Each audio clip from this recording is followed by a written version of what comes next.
one of the things I was thinking about today, I put this on my Instagram as a question. I'd like to ask you all a question.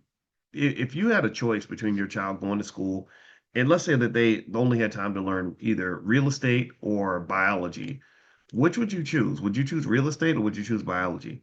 Or would you even think that that's like a ridiculous choice to have to make? I'm really curious about that because I was thinking about that, right? I think that we have a certain expectation of certain things that we're going to learn. Kids, now Karen says biology, and I respect that. Dewan, a lot of you say real estate. I'm going to say real estate, not because biology is not important. I'm going to say real estate because most people that study biology in high school never become biologists. They never become medical doctors, right? But the majority of Americans at some point should become homeowners. The majority of Americans should become homeowners. Not everybody's going to need to know the periodic table, but everybody's going to need to figure out how to get a mortgage instead of being a renter your whole life. Because being a renter your whole life is one of the ways that your wealth gets drained, right? So I'm not here to, again, I'm not anti-biology at all, right? So if you are a scientist, God bless you. I respect you so much, and we need you, and you are a critical part of the economy. AI is really going to really push science forward. That's one of the things I think. Actually, that's leading to me. I'm thinking today even I'm going to increase my investments in healthcare because when I'm looking at what AI is going to do in healthcare, and I was talking about banking, but in healthcare, oh my God, some of the advances are just crazy. I mean, insane. And it makes sense, right? Because a lot of these billionaires, the Zuckerbergs and others, are investing heavily in healthcare because they want to live forever. They want to live in a world where their money and their wealth will allow them, to not have to die and get sick like everybody else. So I get it. Maybe it's their narcissism that might save us. I have no idea.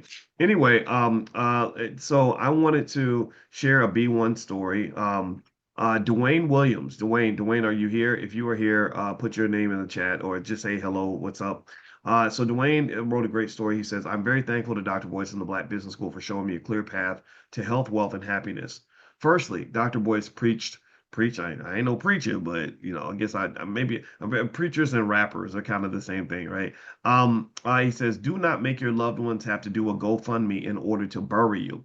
So I thought so I brought much needed life insurance. Good, good. Yeah. Seriously. I mean, first of all, how many of you have life insurance? Does everybody have life insurance?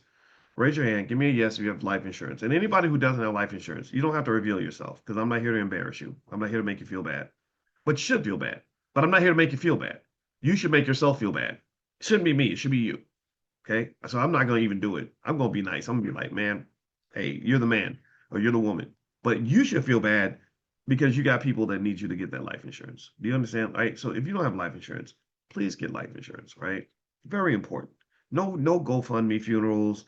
None of this like my daddy left me a whole bunch of bills, or my mama left financial chaos. We're not doing that. We're leaving that not even we're not even leaving that in 2025. We should have left it in 1925, right? So no chaos. Get the life insurance. There's people, I don't know if Aisha Verzi's here. Aisha comes to class sometimes, and sometimes she'll put her phone number in the chat. If Aisha's not there, that's okay. She sometimes also works with the Fly Nubian Queens as well. So you can actually text the word Queens to the number 87948, and the ladies go live every day, and they're always talking about stuff like that. So just text Queens to 87948, and they can hit you up. So anyway, one of the things so here's what else he says. He says he got insurance. He also says, I started building my 10-year plan, investing in quality stocks weekly and never selling them. Awesome. Yeah, a 10-year plan is powerful. If a person invests, the average car note, the average used car note in America is about $530 or something like that. If a person were historically to invest that same amount of money in the S&P 500, after about 5 years, they'd have about $38,000. After 10 years, they'd be approaching 100 grand. So if you were willing to sacrifice for just 5 years, that would get you out of the rut that so many people are in, the paycheck to paycheck financial insecurity rut. But it does require sacrifice. Nothing comes easy. You have to decide that this is important, and which means you have to decide that you're important and that your family is important.